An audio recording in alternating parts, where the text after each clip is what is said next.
riches. We got robbed, now we got riches. Welcome back to another episode of Rob to Riches. And today we have the one and only High Life Bri. Hey, What's up, Bri? what's going on? Not too much. How you feeling? I'm feeling good. How are you feeling? I'm feeling good. We've been sipping on this wine, so we've Yeah. been feeling real good. We've been feeling real good. Yeah. We really just had a whole hour conversation, so now we got to try to figure out how to tell them what we was already talking about. Yeah. From the last conversation that we was having. One thing I loved about what you were saying was just the vulnerability of like going through the depression and that anxiety of like having other people telling you what to do. That was like one of the points that I was like, that's so relatable. Yeah. Because so many people are going through that, but nobody's really sharing that because of like the potential embarrassment that they might feel, the, loneliness, alienation. I want to understand a little bit more about like how your family was kind of telling you what you should do with your life and how you got the courage to do your own thing. Yeah, so it wasn't like nobody never was like you have to do this, right? Yeah. It was just I knew the expectation. Even like one of my cousins, like her nickname for me is like Miss Success, and so I kind of defined what that success looked like. Like I said, nobody in my family had ever like when I say my family, I mean like my immediate family, like in my household that grew up with me. Nobody had never been to college, at least not successfully went to college and finished. And so I just kind of felt like I had to almost, like I said, I just wanted to make my people proud. And all that time, and you know what? I never really asked them, like, what do y'all think I should do? Or what y'all think I should do? But I know for sure, like, even though I wanted to go to Alabama State, like my mom didn't want me to go to Alabama State. Right. She was just, I don't know why she was so against it, but she was just against it. But I went anyways. And then it was just kind of like, oh, you should go to school for this, or you should go to school for that, or that don't make no money, or this and that. And it was just so many like opinions. But I come from an opinionated family as well, so it's like you just have to learn to just be your own person. Like, even I don't know if our parents realize, like, yeah, you birthed us here, but your mom and I'm Brianna. Like, right. We're two totally different people. We were created for two totally different things. Like, the reason why you may be here on this earth, my reason may be something totally different. But I feel like people don't understand that. Like, especially like your parents and your family, like they always may want your best interest at heart, right. But it's like your best interest at heart for me may not be the best decision that I should make. Yeah, I totally understand that. And I was talking to you, too, about how I feel like everybody expected me to be the bad seed. Why? Honestly, it's just because I say what I want to say. Yeah. And I used to always get in trouble. Everybody would be like, either you too smart for your own good, or they'd be like, that mouth. They'd be like, your mouth, child.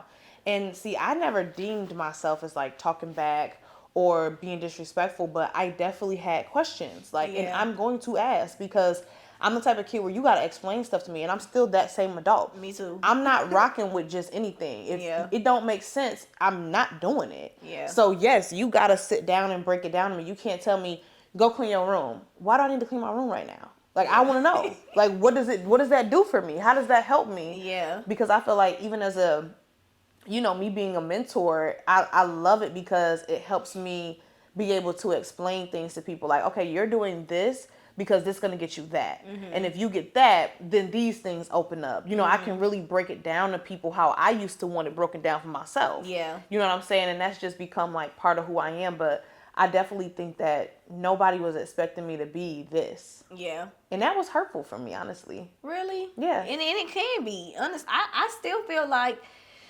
I've really just come to terms of like, girl, you not made for no job. Like, you meant, and it is people that know me that know, like, Brianna, like, that's not gonna be for you. Like, it's certain stuff that I try to like backslide on and do, and they just be like, yeah, no, I don't think that's gonna be for you. But it just like this year made me realize, really this month, like last month, I really came to terms like I'm meant to be an entrepreneur, and that's just that. Like, none of these little jobs, they're never gonna work for me because that's not where I'm meant to be. What about you makes you feel like I know I'm an entrepreneur? I like my freedom. But they say that's a Sagittarius thing too. But I'm really like, I really love my freedom. And when people think of freedom, they think of like, oh, you don't want to work, or you don't want to do this, you don't want to do that. Like, no, I love working. Like I told you before, like I've had so many freaking jobs. Like I've worked some of everywhere, and I never stayed at jobs for long because I think the longest I stayed at a job was like 2 years, but it was a service job. I was making really good money. I would be a fool to have left there, but I never stayed at the job so long because either one, they boxed me in, and after a few months, it was just like I was boxed in. I couldn't do nothing. It was boring. It got boring. I'm like, okay, what's next? Right. Or it was like they never created opportunity for me to thrive where I was like good at. And so I feel like nobody creates the opportunity for me to thrive but me. I've been the only person that created opportunities for me to actually like thrive and learn more stuff and really just figure out what's my strengths and my weaknesses and be able to determine how I'm gonna move based off that. But jobs, like, you there to do what they tell you to do. Yeah. And another thing that I don't do well with is people following directions. Yeah. It's for me. And maybe this may be a downfall for me too. It may not be a good trait, but I'm always like, what makes you qualified to tell me what to do? Right. And it was the first coach I ever hired. I didn't listen to shit he told me. Really? Nothing.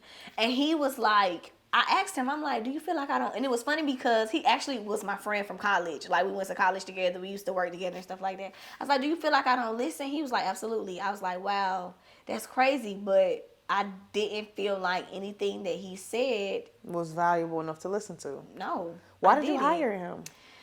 He taught me a valuable skill. He taught me how to do systems and automation. Okay. He taught me that skill. Yeah. And so that money that I invested in him, although I didn't receive the results I wanted to, I learned a valuable skill. And I was able to, that $2,500 that I made him, I was able to go make that triple double because he taught me a valuable skill. Yeah. So that was the good that came out of that. I can feel that for sure. What were some of the jobs that you had before you became an entrepreneur?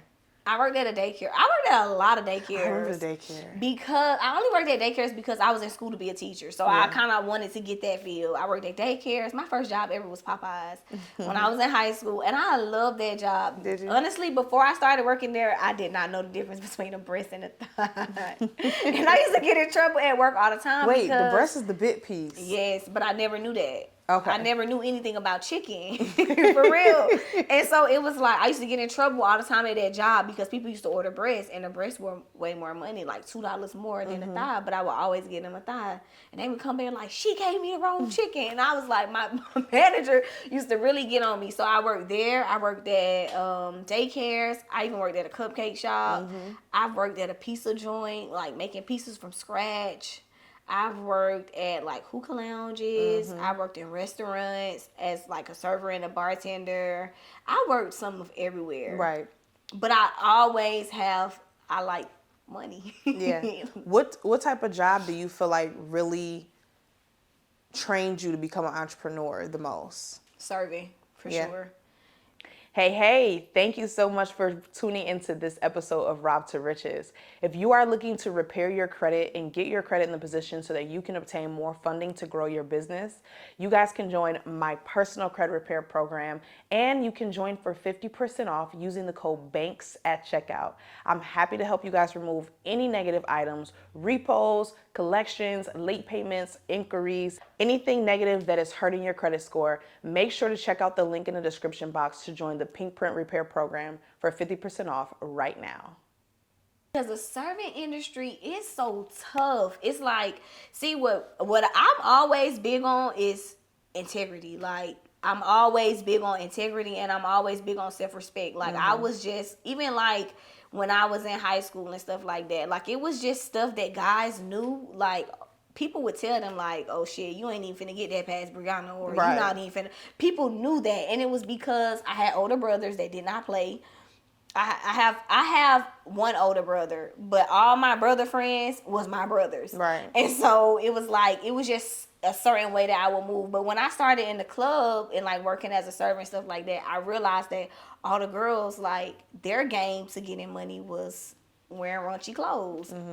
my daddy didn't play that. I'm like, that ain't how I was raised. So I had to find a different way because I can't show you my ass and my titties to get money. Yeah. I had to find a different way to get my clientele to keep coming back and seeing me. Right. I provided them service. At the time, I was a real party girl, like a real party girl. You were gonna make them have a good time. I was going up to the tables. Man, it used to be couples that come in there. They could be arguing, but when they leave at the end of the night, like they're so in love again because they drunk and they having fun. And so I provided people with an experience. Like people that I like. I hate to say that, but I like if I'm comfortable around you, I have a really big personality, but I have to be comfortable around you. So during that time, I just had to make myself comfortable around like all my customers. And so serving for sure, definitely, because if people didn't come, like people they can sit people in your section. That people be in your section all night, right? But if you got people that I used to have customers come in there and spend so much money, and I always ask questions. If you spent over $500 in a hookah lounge, I want to know what you do. Because why the hell are you here spending that type of money at a hookah lounge? I always used to ask, and my coworkers used to laugh. They like, you just be asking so many questions, but these people gonna come back and see me. I needed to know what you do. Like, what I used to ask people all the time, what do you do? And they tell me what they do, their profession, their careers and stuff like that. And I'm like, oh, okay. Like, it was just all type of people that would come in there. I had people like movie sets, people that just work regular bank jobs. That were just spending way above their limits. I've always asked, and I made conversation with my customers. So they always wanted to come back and see me. They always came back to say, like, I had to get a new number when I stopped working at the hookah lounge because they were wanted just to keep coming back. They like, you don't work here anymore. I'm like, no, I'm trying to be a big girl. So what was the biggest like factor in transitioning from working a job to owning your own company? Like, what was one of the biggest lessons that you was like, oh shit, it's I had real? To see, with a job, you just call out. If I don't want to go, I ain't going. I go there. I used to go there some days. Like, y'all don't ask me to do nothing because I'm not doing it. Like, and I had that option because what you gonna do? Like, I had, honestly, the hookah lounge I was working at, they was so bad. I had so much dirt on them, they couldn't fire me. The only way they got rid of me is because I quit. Like, seriously, they could not fire me. They would have fired me, I would have sued them. Like, that's how much I had on them. So, I used to go in there some days like, I'm not doing it. You need to roll everywhere. Who? I'm not doing nothing. I'm here to flip my tables and that's it. But with a business, it's like if you don't get up and do the work, you don't make no money. Like, I don't have the options to tell you what I am and what I'm not going to do. Because if I don't do it, I don't have a team. I don't have nobody that's like, get up, do this. Like, you got to do that. You have to, like, at that point, it was so funny because I told my friends, I was like, I feel like I don't have no motivation. I was like, I'm going to have me a little son or something to get some motivation. I need somebody to do it for. So once I got to that point of, like, being in the business, because I lacked motivation for a long time. But it was like, okay, if I don't get up and do this, I'm not gonna make no money. And at the time, I didn't have a job.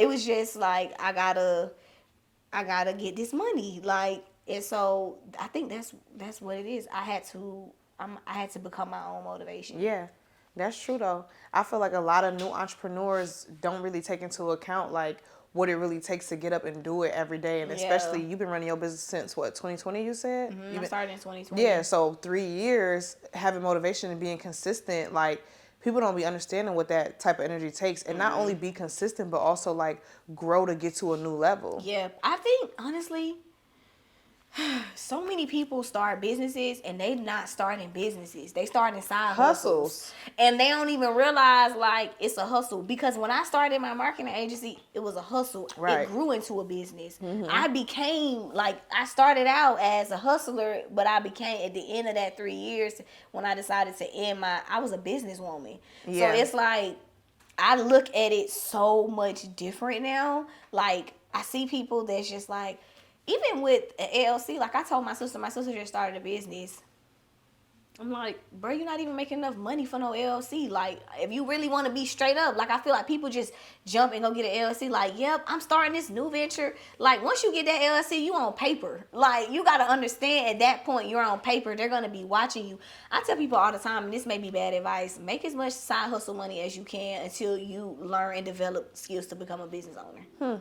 No, I would agree with that because I think every business really starts off as a side hustle because that's your period to experiment, test the market, see who it's for, see if it's even worth going the full route. Because once you start becoming like investing, because I know you were saying you invested 50,000 into your marketing company. Once you start investing 50,000, you better make something shake. Yeah. You know what I'm saying? And that's really how much it be costing to run a business, or way more, you know, depending on what you're making in your business. But you are investing that type of money, you better know that that business is worthwhile. Yeah. And a lot of people don't even like do that back work. No. They just be ready to just jump ship. They get their LLC. I see it all the time. They get an LLC. They start an Instagram account. And they buy inventory with nobody to sell to. And think they running a business. And be like, yeah, I got to make a business. I got a hair business. I got a lash company. No, you got inventory. You got side hustles. That's what you got. You have inventory in an LLC, registered LLC. Yeah, that's You do not have a business. I'm so sorry to tell you. No, because it's so much more. Like, way more. So and I've been learning so much. Like, we just transitioned to an S Corp, and I had to put all my contractors on payroll, like the people who were like my main reoccurring contractors, because last year I spent $271,000 in contracting alone. Yeah. And my CFO, I had to hire a CFO because I'm like, I'm spending so much money in my business, and I'm like, we're a freaking digital consulting agency. We should have a low overhead. Yeah. I'm like, our overhead is way too high to be a digital consulting agency. And so she was like, this is where your money going. It's you spending way too much on contractors. So it's like just going through the process and learning all of these different things as you're going. But some people be trying to put the cart before the horse. Yeah. And you growing before you actually at that place. And it's like, it's good to get the knowledge so that you know how to move when you get to certain levels, but you got to get to the level first. Yeah.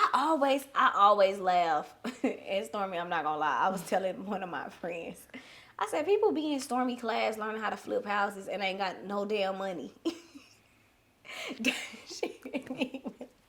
It's like, and you know what, I made that same mistake. So it's like, I can laugh and say and call you a damn fool because I was once that fool. Like, I was investing in things, and that's why I didn't see a lot of money coming in that was coming into my business, was because as it was coming in, I was spending out. I was hiring coaches, I was hiring this person, I was hiring that person, I was investing in this, and I'm like, your business was not ready for those investments. So it was just really like money down the drain. Yeah, you're not ready for that. And I think that's a good lesson to learn, really, is like, be okay with where you're at. You know what I'm saying? And when you get to the point where you're ready, you'll literally know. Like, it will become a necessity. You'll be like, I need somebody to do this. Yes, like, absolutely. Yeah. Even with systems and stuff like that. Like, when I closed my agency down, I realized, like, majority of my money was going to coaching and subscriptions. And I was like, no. And now that I'm like in my beginning stages of building like my personal blog, whatever my website offers me, that's what I'm taking. I'm not going out and getting all these systems and this, that, and the third. Like, no, I'm utilizing. I pay Wick $30 a month. Period. Whatever y'all gonna let me do for $30 a month, email, automation. That's what we gonna do. Forms, because I've been there where I'm spending $100 a month. System. Yeah, and I'm not. And it's like, why, when I can utilize what I have to. People don't understand, like, you got to start somewhere. That part. And I was really like, even now I have people reach out to me and they like, you should join this system. You should join. Nope. Wix Automations is getting the job done. Shopify is charging $1 for 3 months for you to start your website. $1.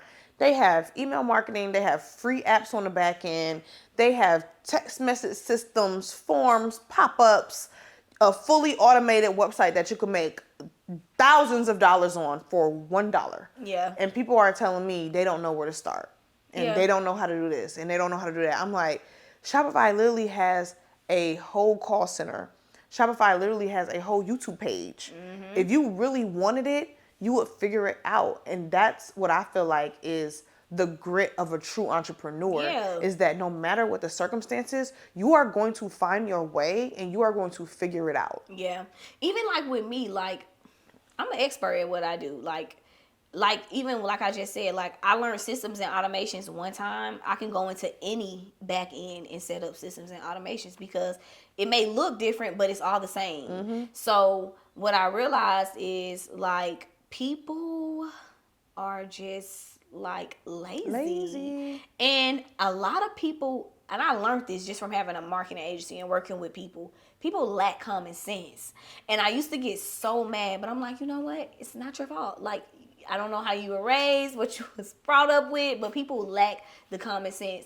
Because even with me being an expert, I go and listen to other people in my field just to kind of hear what they're talking about, see what they're doing, see what they're teaching their audience. And when I hear it, it's like a refresher for me, but it's also like, I know this stuff. So if I can take, as an expert, if I can take an hour out of my day to go listen to another expert teach all of the same stuff that I already know, you can do the same. Absolutely. Yeah, but people don't want to do that. Yeah, because the resources are out there. No, it is. The education is out there, but you got to be willing to, do the research to find out where it is and where it's valuable and good. You know how many times people come to me and they like, how do I find grants? How do I find business funding? And I send them your page, and then a month later they come back with the same questions. Clearly, you don't want to do the work. You don't want to do the work. You don't want to do the work. You don't want to do the work. And you're not going to end up getting the grant for it because they'll be able to read through that you're not doing the work. Yeah. So I don't know who you're trying to fool other than yourself. Yeah, that's why I just decided, like, I want to go into a business model that allows me to spend less time with people. Yeah. So now you already had the personal brand since 2015. So kind of going back to it and taking it more seriously, how do you think it's going to affect your relationship with your current clients that you had through the marketing agency? Okay, so my blog is very like personal. So when I first started my blog in 2015, I created it. I was like super depressed. I was sad that I had to come back home from school because I couldn't afford it. So I was basically like starting all over. And then, like I said, like I was really popular in high school. So people were probably expecting for me to go off and do great things, which great things are still loading. Hello. But it's like I was a little embarrassed that I had to kind of like come back home. And so like during that time I was like depressed and I had anxiety real bad. And then one of my homeboys, I always was like a writer. Like I always like wrote. Like I was always a writer. And I would read him my writings. And he was like, you should start a blog. And I was like, no, I don't want to start. Because I was just, people had this image of me and I wanted to uphold that image. But then when he was like, you should really start it, like you should do it, and I was like, okay, I'm gonna do it. And when I started my blog, it kind of opened people's eyes to realizing that, damn, Brianna London, that's people that know me, they call me by my whole name. So they like, Brianna London, really, like, you're human, like, you're just like us. And I'm like, yeah, it's not my fault that y'all held me to these high expectations, but I go through real life stuff just like y'all. And so it started out just like as an outlet, like me just venting and just really putting all my business on this blog. And so it's like, so freeing. It was so freeing. Like I was talked about, because at the time, like I was depressed and I was dealing with anxiety, but I also was celibate for 2.5 years. So I was able to share like that insight. And then at that point, I just started like sharing my life, like so people really, like I have people that have supported my blog from like day one, and they see where I came from and now where I am now. And they're just like, wow, like I can't wait to see what you do next. And so like with my current clients that I have, I was a little afraid because I created my agency as a professional setting, but on my blog I talk about depression, real personal. I talk about anxiety. Like a lot of people don't know, like I had an abortion back in 2018, and so I take people through that journey of where I was at and just really finding God again and having to really, so I was scared it was going to clash. Right.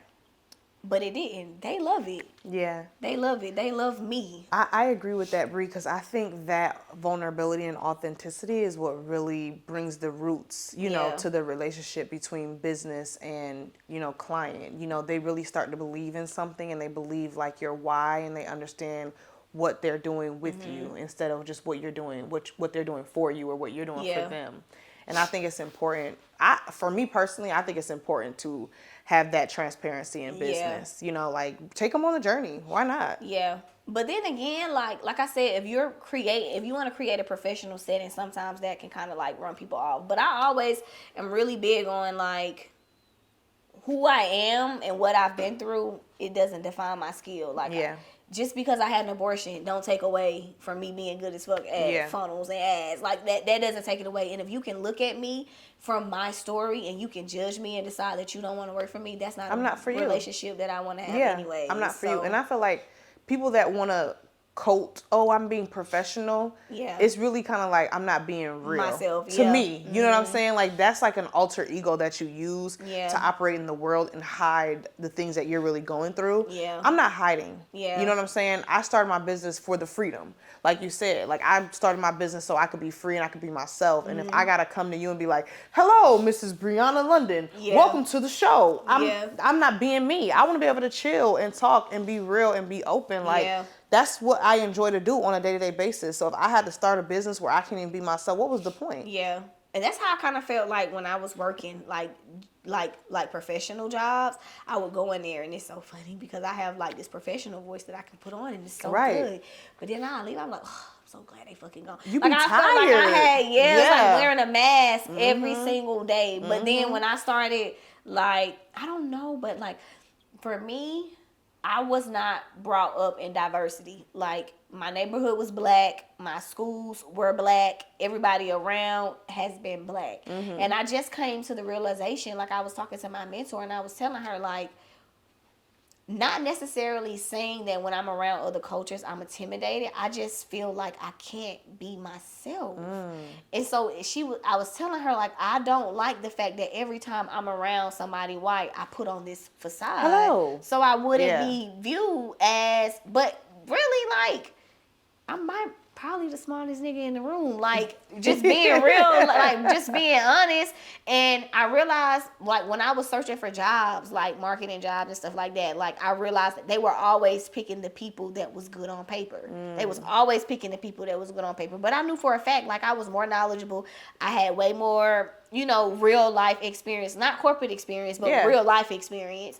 But they never picked me. Like, I would always make it to the final round, and then they would give it to somebody with more, that looked more good on paper. And then that's when I just realized, like, I don't need y'all to, like, y'all don't make up my success. Like, I had to figure out what success looked like for me. I love that. Yeah. That's so good. Finding your own definition of what success looks like for you. So what would you tell a new entrepreneur, who's getting in the game of how to, like, define that success for them? Bruh, I'm just like, give them the real. But no, just really, I would just honestly say, like, be yourself. And I know everybody probably say that, but really, like, be yourself. Like, I almost got fired from my last job because I told a client, I don't know how to use Google Analytics. They was like, never tell nobody that. I'm like, why? I'm being honest. I'm being real. Like, that's how you build real trust. It's just being yourself, being authentic, and staying true to, like, what it is that you want to do and not chase the money. I feel like, and this is me talking to myself, stop chasing the money. And that's why I started an agency for 3 years and shut it down. Because I was chasing money and I was realizing, like, the money was coming, but when you chase money and there's no passion behind it, you're going to always find yourself unfulfilled, unsatisfied. And that's why ultimately I closed my agency, because I was just like, I'm not making the impact that I wanted to make. That part. I love that, Bri. Thank you so much for coming on. Yes. Thank you for watching another episode of Rob to Riches. Rob to riches. We got